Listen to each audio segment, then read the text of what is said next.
Nyamuneka wowe ugiye gushaka, wowe ugiye gutangira business ariko ukaba ufite ubwoba bw'uko izagenda, ese bizagenda gute? Nyamuneka wowe ugiye guhitamo hagati y'utuzi tubiri wamaze kubona akeza n'akahe?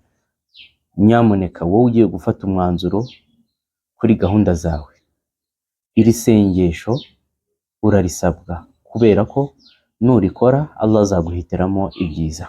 Ndakugira inama yo gukoresha iri sengesho kuri buri gahunda yose ugiye gutangira, abagiye gutangira ama business mashya, abagiye gutangiza ama company, abagiye gushaka, by'umwihariko wenda turi kubivuga ku bijyanye n'urushako kubera ko bisaba icyemezo gihamye, kubera ko iyo uhisemo nabi ubuzima bwawe bushyize mu kangaratete, nanone iyo uhisemo neza ubushyize ubuzima bwawe mu mutuzo.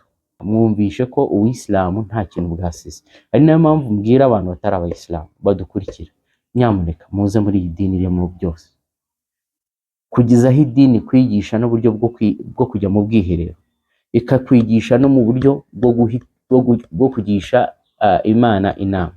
Nta rindi sengesho rero ni salatu al-istikhara, gusaba Allah kuba yaguhitiramo ku mwanzuro ugiye gukora. Ibi rero tugiye kwifashisha igitabo Al-Wabil Sayyib min Kalami Tayyib cya Ibn al-Qayyim al-Jawzi.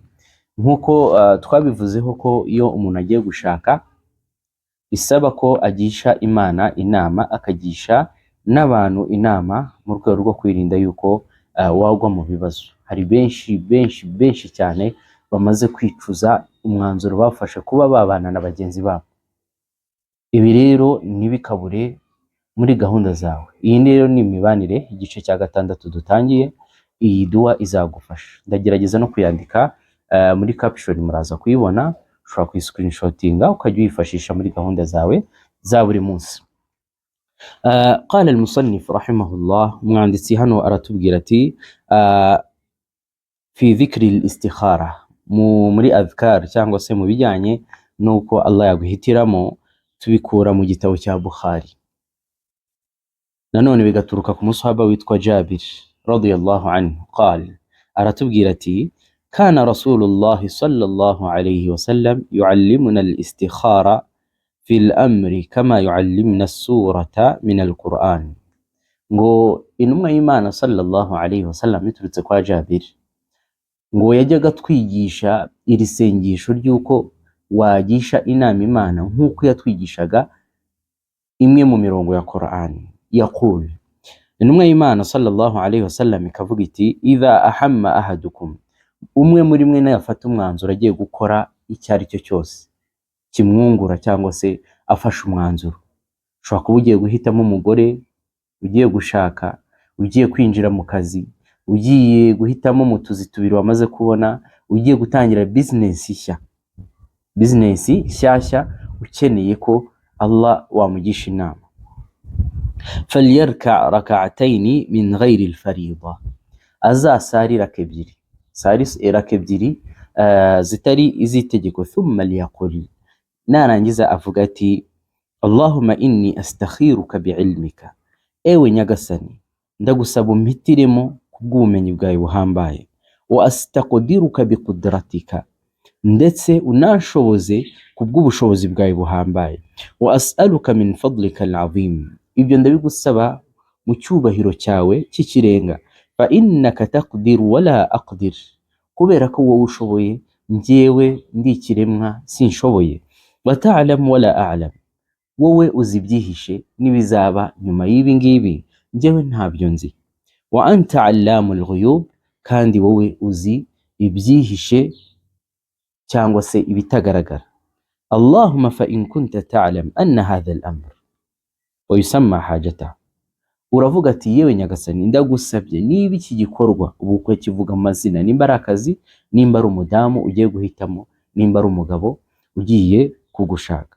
Khairul li fi dini, ari mwiza kuri njye ku dini ryanjye, wa ma'ashi, no ku buzima bwanjye bwa buri munsi, wa aqibatu amri, ndetse n'iherezo ryanjye, urumva n'ubuzima bwanjye bwa buri munsi.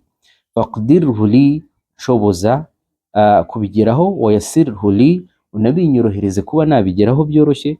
Thumma barik li fihi, nurangiza unanshyiremo n'umugisha muri no gahunda. Wa in kunta ta'lam, kandi niba unazi ko anna hadha al-amr, iki gikorwa ngiyemo, sharrun li, ari kibi kuri njyewe, fi dini, ku dini ryanjye, wa maashi, n'ubuzima bwanjye, wa aqibatu amri, na gahunda zanjye za buri munsi kugeza ku herezo, ari kibi kuri njye, fasrifhu anni, kingirize hirya, wasrifni anhu, ndetse nacyo ukigira impamvu yuko kingendera kure, waqdur li al-khayra haythu kan, kandi unanshoboze kugera ku byiza aho biherereye, thumma raddini bihi, kandi ume no kubyishimira cyangwa se no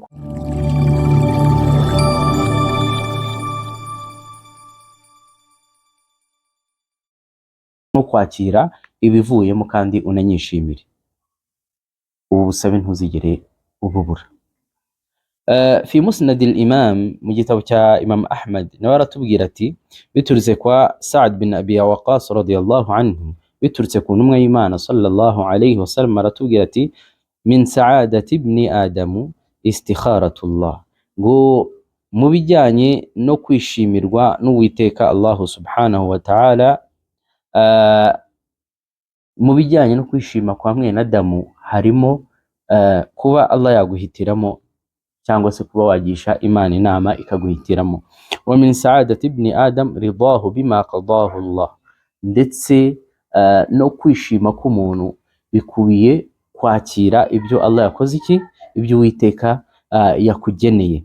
Wa min shiqwati ibni adam, ndetse no mu kababaro n'agahinda no kwicuza bya mwene Adamu, tarkuhu istikharat Allah, kuba yabura kugisha Imana inama.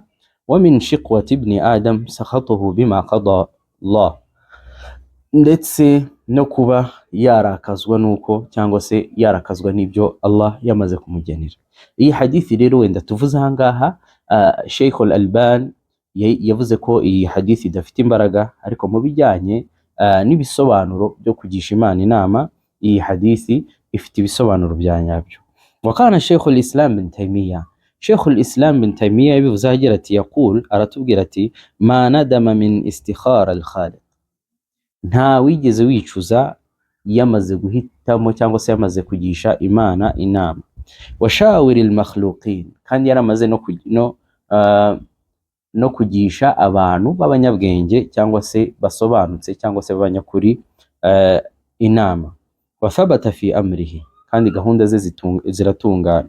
Waqad qala, Allah aratubwira muri suratu Al-Imran aya y'ijana na 59 avuga ati washawirhum fil amri, mujye munagirana inama muri gahunda zanyu, fa idha azamta fatawakkal ala Allah, kandi nimunafata n'icyemezo mujye mwiringira Uwiteka Allah subhanahu wa ta'ala. Qatada nawe aratubwira ati ma tushawir qawmun yabtaghuna wajha Allah, nagihe umuntu agisha inama agambiriye gushimisha Uwiteka Allah subhanahu wa ta'ala, illa hadaw ila arshada amrahum, usibye ko Allah muyobora muri gahunda ze za buri munsi.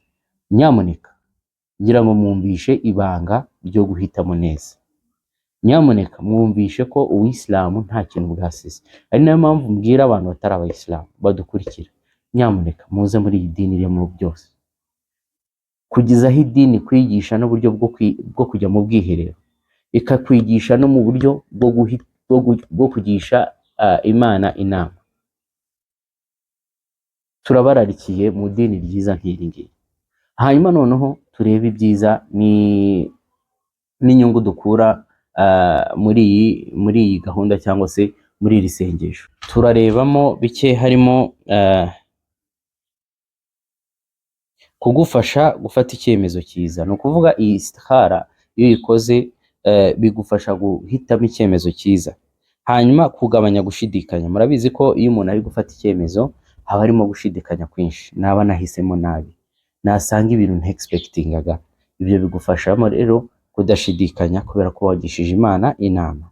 Hanyuma kongera kwiyegereza umubano cyangwa se ukwizera n'umubano kuri Allah.